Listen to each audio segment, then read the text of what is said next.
I recognize you might not be able to say much, but I do want to ask about what happened in the United Kingdom, given that you are the King's representative, with the arrest of the former Prince Andrew. And I don't want to ask about him in particular. Go get her, Rosie.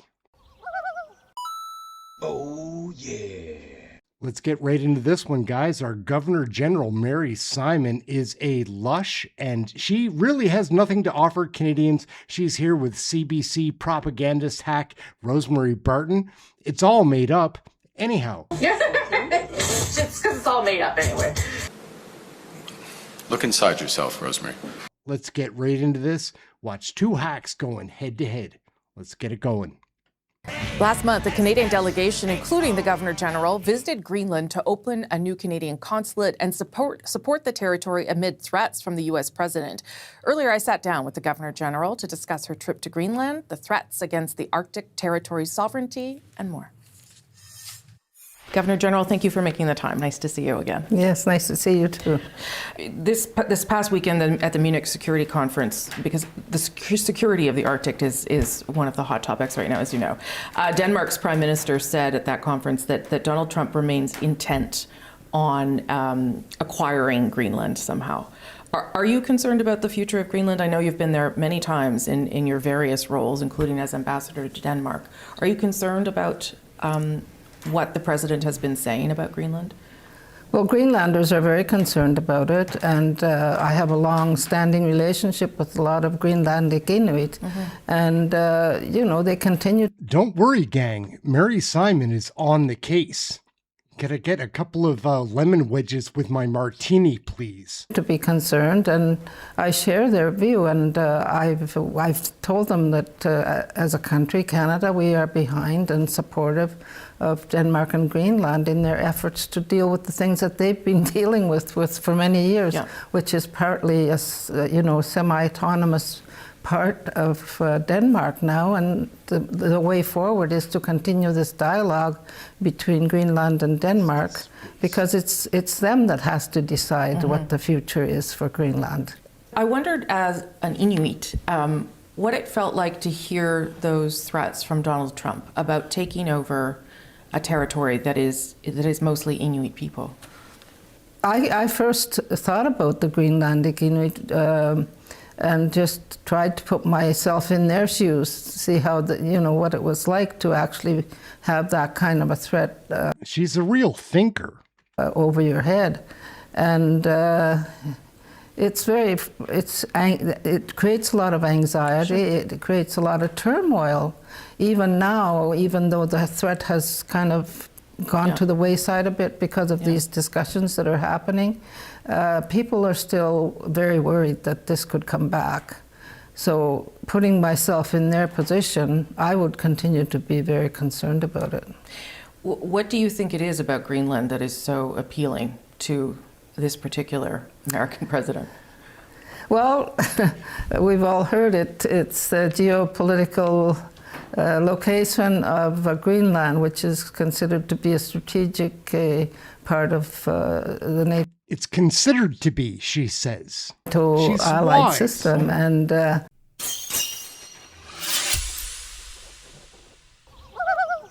I've got a question for you. Whatever happened to the Alan Reyes story?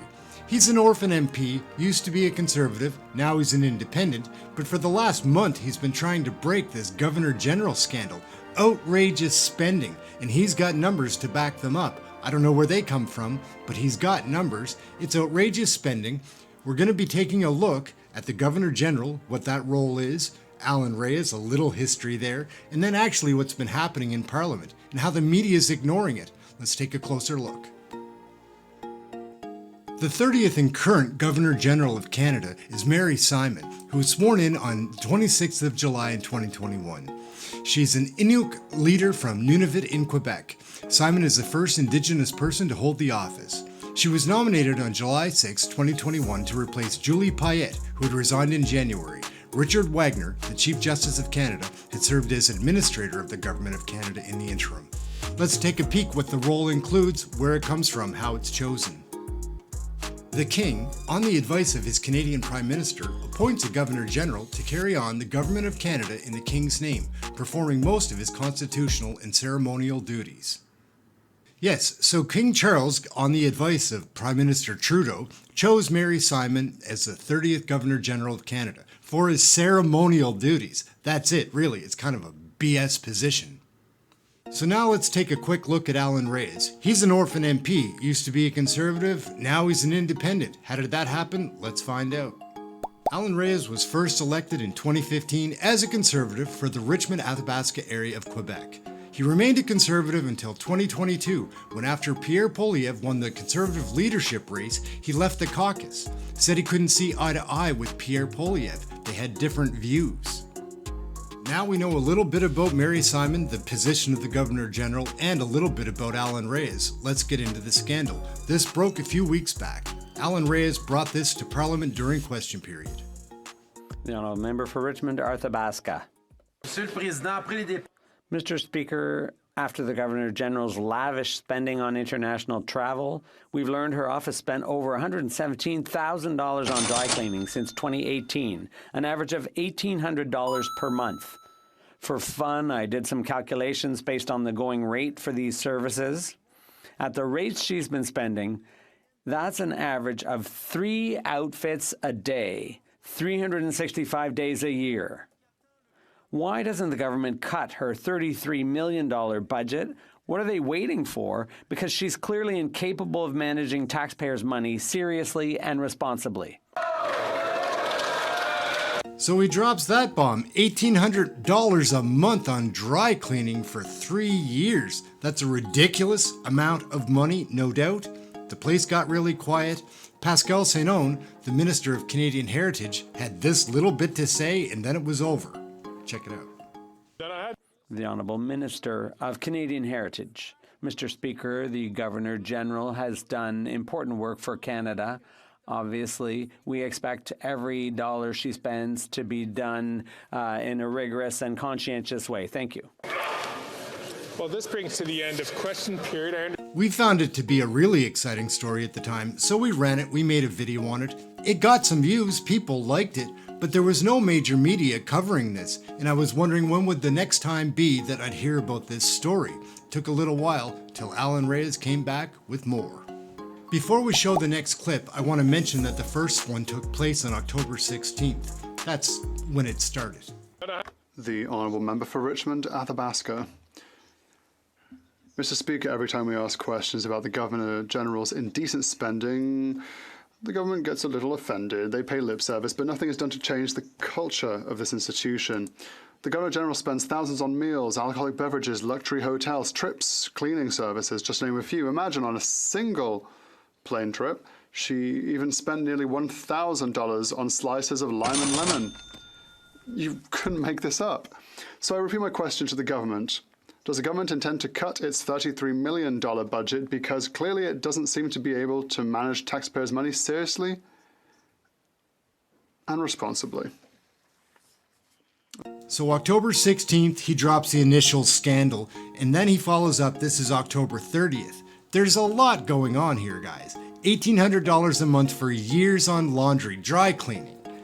$1,000 on lemon wedges on a flight. Where were you flying? Mars? Anyhow, deja vu here. Pascal Saint-Onge, Minister of Canadian Heritage, is back to give a very short answer, and then they shut down question period. It might have been ending anyway. The Honourable Minister. Mr. Speaker, the Governor-General does important work for Canada here and throughout the world. And of course, we expect all public office holders to spend every dollar with respect, with rigour, and in a conscientious way, respecting all Canadians. Thank you, Mr. Speaker. Et malheureusement, ça nous mène à la fin du... Unfortunately, that concludes and brings us to the end of our question period. So I was glad that Alan Reyes was sticking to his guns and not letting that story go, but I couldn't understand why the Canadian media, no major media anywhere, is covering this story. It's a scandal, guys. At least should be investigated.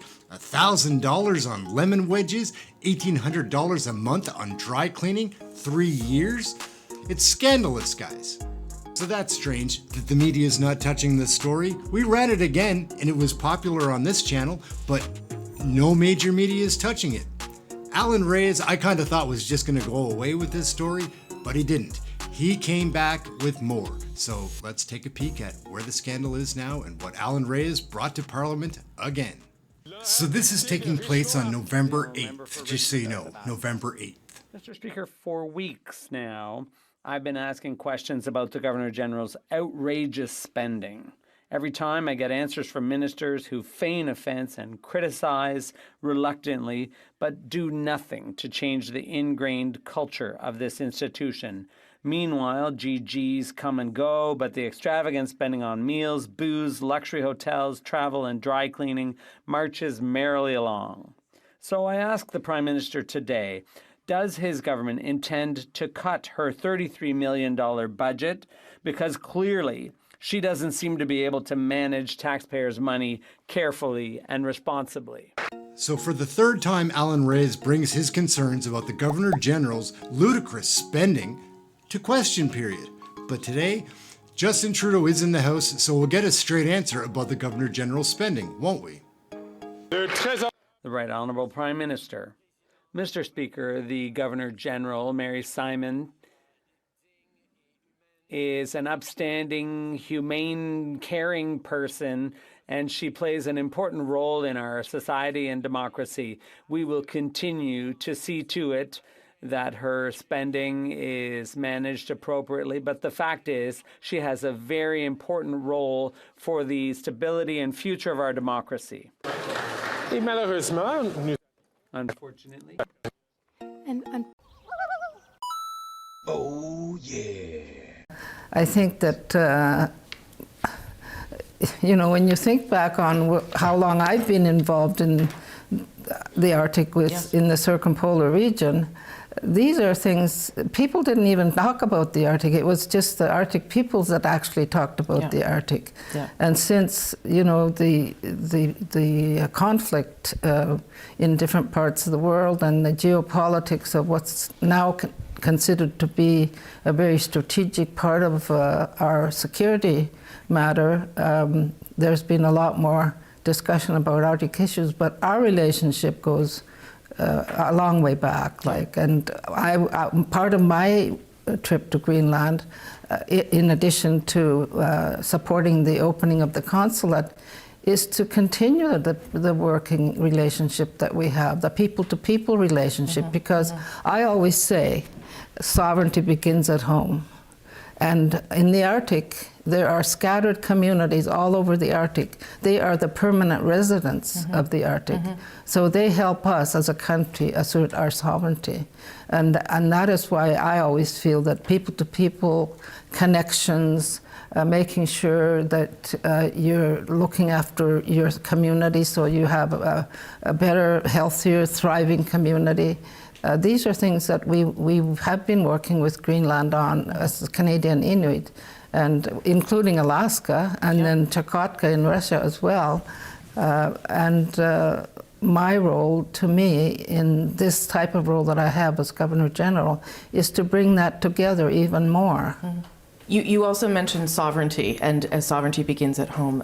That's an interesting line for right now, because Canada is also feeling threats, perhaps less directly than we had before. But Canadians are feeling that from various ways from the United States. And as we've heard from the Prime Minister, the relationship has changed dramatically. Stoke the fire, Rosie. How are you viewing that in terms of what it's doing to this country and how this country is experiencing it? On a personal level, I've been concerned about it, but as the Governor General of Canada, I bring stability to the country, and is that a fact? My role is to bring stability in terms of our relationship across the country. But I think it has this whole thing about becoming a state of the U.S. has brought Canada together even more than it has ever been. I think, for instance, we hadn't dealt with the interprovincial trades for a very long time, but it gave us the momentum to cooperate even more closely in between the provinces. And these are things that I think, in the end, will strengthen our country. Yeah. But you said off the top that personally it is something that worries you. Well, what worries me is that things that we don't have a lot of control over can happen in these types of situations. It's not so much about becoming a state, but the politics and the geopolitical situation that can happen in these types of situations, that concerns me. Your time as Governor General. And, you know, there was much made, of course, that you're the first Indigenous Governor General. I wonder how you think that has impacted your role, how being Inuit has changed your approach to this job, and how it has perhaps helped it. Well, it certainly brought a certain perspective about Canada, because having born and raised in the Arctic and in isolated communities and becoming the Governor General, there's a bit stark difference there. But I always fall back to my identity and my culture. But I always say to Canadians, I am an Indigenous person, but I'm the Governor General of Canada. So my Indigenous culture and identity may influence the way I see things, but it doesn't influence the way I deal with things, because I try to be balanced in my perspective, whether it's Indigenous or non-Indigenous, that these are things that we have to work step by step. And I always see myself as a bridge builder and as a leader that brings stability. I do want to ask, and I recognize you might not be able to say much, but I do want to ask about what happened in the United Kingdom, given that you are the King's representative, with the arrest of the former Prince Andrew. And I don't want to ask about him in particular. Go get her, Rosie. Good question. I want to ask about how you think that impacts people's view of the monarchy, and whether it concerns you that it could impact it negatively. Well, possibly if it could impact it negatively. Come on. First of all, I leave it up to His Majesty to comment on the situation as we've seen it through the media, and it's not for me to take any view on it. His Majesty is the King of the United. She has no view. Thanks for nothing. Kingdom, so that's his responsibility. I don't know, there's a discussion that's happening about how it may impact the royal family, but I don't have a strong opinion about it at this time. I don't really, I don't know the details. I don't know what's going on or going to happen. So you just heard it from the source. She doesn't know what's going on. I think time will tell. She's 5 martinis in. There was conversation when you were installed about being Indigenous and representative of the monarchy. How have you reconciled those things, do you think, in the end? It's a crock. Well, I didn't find it hard to reconcile because, I've worked for the Government of Canada before as Ambassador for Circumpolar Affairs. I took that role in a way where I would bring the Northern Arctic peoples into the international forum through the creation of the Arctic Council. So when I became Governor General, I thought about it because there were some Indigenous... She is a thinker. People that weren't totally happy about the appointment. But I always look at it in a way where if I can influence anything in terms of how we're moving forward in Canada, I can do it from either outside of the organization or within the organization. So I took it as something that I would use as a way to talk to Canadians about the relationship that we need to build with Indigenous people and all Canadians, because that's something that has to happen. And it has happened to quite a large degree, but there's still a lot of work to do. Yeah. Your Excellency, thank you so much for your time. I appreciate it very much. You're very welcome. Oh, yeah. All right, gang, we're going to wrap it up right there. Aaron, Kennedy, and Looney, smash the like, hit subscribe, get your Canadian federal politics right here. Mary Simon is a troll. Aboriginal, indigenous, I couldn't care less. She's a useless drunk wasting all your tax dollars. That's it. Aaron, Kennedy, and Looney, smash the like, hit subscribe. We'll catch you in the next video. Ciao for now.